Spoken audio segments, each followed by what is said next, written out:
Om Swastiastu, selamat siang. Saya Faisal Prestiawan dengan NIM 17055534105 akan menjelaskan mengenai tugas verifikasi. Saya di sini akan menjelaskan subbab 16.10 tentang sistem resirkulasi cairan dan 16.11 tentang ringkasan dari keseluruhan bab 16. Kalau begitu, langsung saja saya mulai. Penjelasannya, pertama, susunan. Susunan presentasi kali ini terdiri dari tiga garis besar. Yang pertama yaitu subbab 16.10 tentang sistem resirkulasi cairan itu sendiri. Dua, diagram skematis sistem resirkulasi cairan. Dan tiga, subbab 16.11 tentang ringkasan. 1. Sistem resirkulasi cairan. Sistem resirkulasi cairan. Diagram skematis dari sistem resirkulasi cairan yang ditunjukkan pada gambar 1615 yang akan saya paparkan berikutnya. Pompa cair mengirimkan cairan suhu rendah ke evaporator yang dapat diatur oleh katup solenoida yang dikontrol secara termostatis. Jadi katup solenoida ini dikontrol secara termostatis. Karena pompa memasok refrigeran ini pompa untuk cairan, beberapa kali lebih banyak ke evaporator daripada yang dapat diuapkan. Beberapa cairan dari evaporator dan kembali ke bagian atasnya. Jadi di sini setelah masuk evaporator, dia akan kembali ke separator karena masih terdapat liquid dan vapor di dalam sistemnya itu, salurannya. Sistem resirkulasi cair biasanya menghasilkan pengumpanan yang baik dari evaporator dan memberikan koefisien pemandangan panas yang tinggi pada sisi pendinginnya. Sistem kompresi multistage ini disebut sistem kompresi multistage karena di sini dapat dilihat terdapat dua jenis kompresor yaitu low stage kompresor dan high stage kompresor.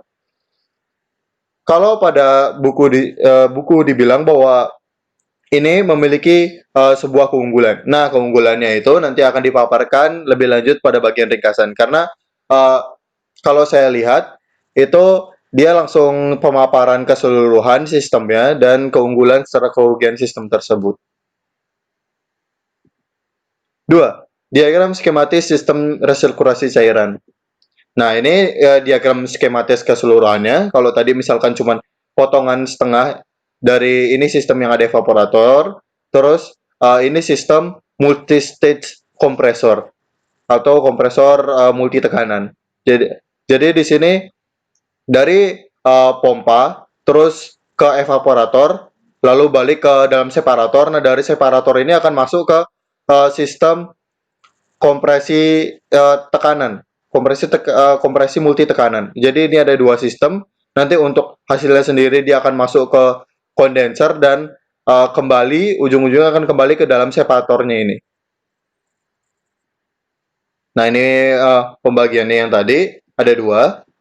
Lalu sekarang ke bagian 3 yaitu ringkasan. Ringkasan. Dalam sistem multi tekanan, pelepasan dan kompresi gas flash sebelum ekspansi lengkap menggunakan daya yang dibutuhkan oleh kompresor. Intercooling antara tahap kompresi mengurangi kebutuhan daya, setidaknya ketika amonia adalah refrigeran. Jadi di sini misalkan di situ ada salah satu bab di subbab di bab 16 itu dia ada pemisalan ketika amonia itu digunakan sebagai refrigeran dan masuk ke dalam sistem ini. Pendinginan dari pendingin menurunkan suhu keluaran refrigeran dari kompresor tingkat tinggi. Temperatur melepasan tinggi menyebabkan karbonisasi oli, katup kompresor lengket, dan kesulitan pelumasan pada kompresor bolak-balik. Setiap keputusan untuk menggunakan sistem multitahap harus didasarkan pada analisis ekonomi. Jadi tidak hanya dari analisis sistemnya atau kerugian berdasarkan sifat dari refrigeran, tapi harus juga dari ekonomi. Penghematan daya harus dibandingkan dengan biaya tambahan peralatan untuk menentukan apakah investasi tambahan dijamin. Jadi alat-alatnya itu kayak tadi kalau misalkan kita pakai amonia dalam sistem multi level ini dia akan menyebabkan katup kompresor lengket terus karbonisasi oli itu kan namanya bukan investasi tambahan dijamin. Faktor-faktor seperti refrigeran yang digunakan atau jenis kompresor, apakah kompresor bolak-balik atau kompresor screw, dan ukuran sistem juga memiliki pengaruh.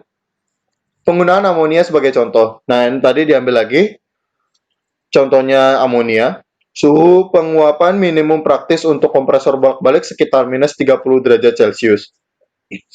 Untuk tahap tunggal, minus 50 derajat Celcius untuk tahap 2, dan minus 70 derajat Celcius untuk sistem 3 tahap.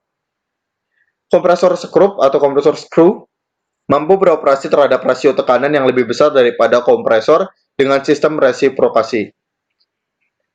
Keuntungan lain dari sistem multitahap atau sistem multitahap ini tuh yang tadi yang terdapat beberapa kompresor, low stage kompresor, high stage kompresor, adalah mengurangi perbedaan tekanan di mana kompresor bekerja sehingga mengurangi keausan pada permukaan bantalan.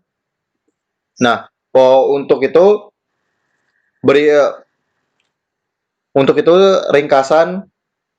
selesai ringkasan daripada bab 16. Jadi untuk keseluruhan bab 16 yaitu pemaparan mengenai sistem multi level dan sistem resirkulasi cairan. Kalau untuk subbab-subbab sebelumnya biasanya hanya membahas pada satu bagian saja. Misal separator, evaporator, kondenser, high stage kompresor atau low stage kompresor. Nah, itu dijelaskan mengenai pengertian-pengertiannya, dijelaskan mengenai rumusnya. Tapi untuk bagian saya sendiri, itu hanya menyimpulkan bagaimana cara kerja keseluruhan mengenai sistem resirkulasi cairan itu sendiri. Terima kasih.